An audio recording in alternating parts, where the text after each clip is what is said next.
Ils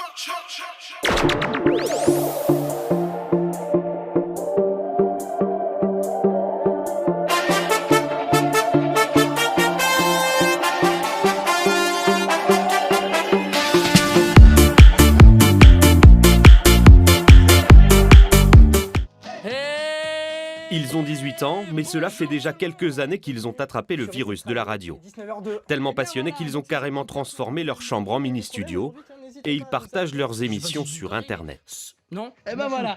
Allez les amis, Moi, tout de suite. ma vie c'est la radio. À 10 km de là, à Châtel-Guyon, Loïc Echegu aussi fait ses premiers pas. Ça commence. Coupez vos micros. Depuis 2 ans, il a rejoint les équipes de la 1337. C'est le Moon Night, c'est votre émission, c'est pour vous, c'est cadeau. Merci d'être avec nous et ce soir, vous l'avez compris, Guillaume est avec nous. Une radio 100% en ligne, faite par et pour les ados. Revendication, non je rigole. Les 13 animateurs ont entre 14 et 19 ans et sont répartis à travers toute la France. Mais Loïc a trouvé depuis janvier une nouvelle recrue en Auvergne. Là, je fais ton jeu, tu sais, tu donnes plusieurs infos. De temps en temps, il retrouve Adeline chez elle à Oliergues. Il y en aura 2 qui seront vrais. On garde ce jeu à cette heure-là, à 22h15. Ensemble, ils préparent leur émission du vendredi soir. Pour les autres animateurs, ça se passe par téléphone ou Internet. Donc voilà, Margot, tu n'as toujours pas d'idée de jeu. On a déjà un débat, on a un jeu, on a un canular, on a le jog de papa, on a les défis, on a le jeu de Margot, le mot du dico aussi. Les 2 heures d'émission, on les retrouve en 2 pages, avec écrit toutes les rubriques, avec écrit l'heure à laquelle cette rubrique va passer. Comme le jeu, par exemple, il passera à 22h15. On a le temps de la rubrique pour que ce soit pas, que ça parte pas pendant 15-20 minutes le jeu, que ça parte vraiment, que je sache, 10 minutes, ben tac, ensuite on passe à autre chose. Allez, ouais. Se libérer, s'amuser et prendre confiance en soi.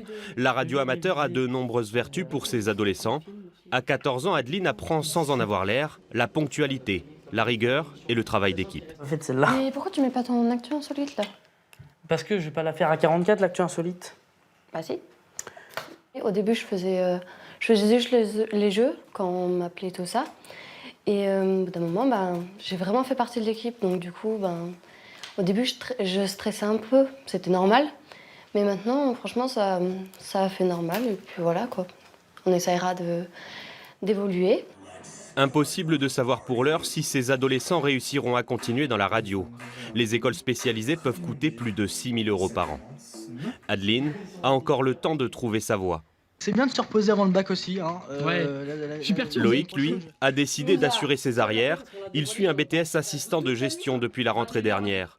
L'avenir est encore ouvert, mais pour l'instant, quand ils coupent leur micro... C'est déjà la fin, mais que ça passe vite, À la prochaine, merci, bonne soirée, au revoir. Ce n'est que temporaire.